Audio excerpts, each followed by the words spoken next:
আল্লাহ অনেক তো ভুল করে ফেলছি, অনেক তো গুনাহ করে ফেলছি, এখন আমি কি করতে পারি?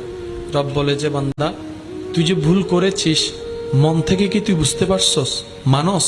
আমরা বললাম আল্লাহ হ্যাঁ মানে, স্বীকার করি ভুল করেছি, এভাবে করাটা আমাদের উচিত হয়নি। রব বলে যে একটা কাজ কর, টেনশন করিস না, লা তাকনাতু মির রাহমাতিল্লাহ, তোর গুনার চাইতে তো আমি রবের রহমত বেশি। আমার মতো একজন রহমান থাকতে তোর এত টেনশন কি বান্দা? আমরা বললাম আল্লাহ এত গুনাহ করার পরও, এত অবদ্ধতা করার পরও, এতদিন তোমাকে ভুলে থাকার পরও তুমি এত দয়া করছো। রব বলে যে এটাই তো তুই বুঝোস নাই আগে, তোর মা যদি তোকে জন্ম দেওয়ার কারণে এত মানুষের চাইতে বেশি তোকে ভালোবাসে, তোর মা তো তোকে পেটে রেখেছে, তোর মায়ের পেটে তো তোকে আমি আল্লাহ তো দান করেছি, সুবহান আল্লাহ।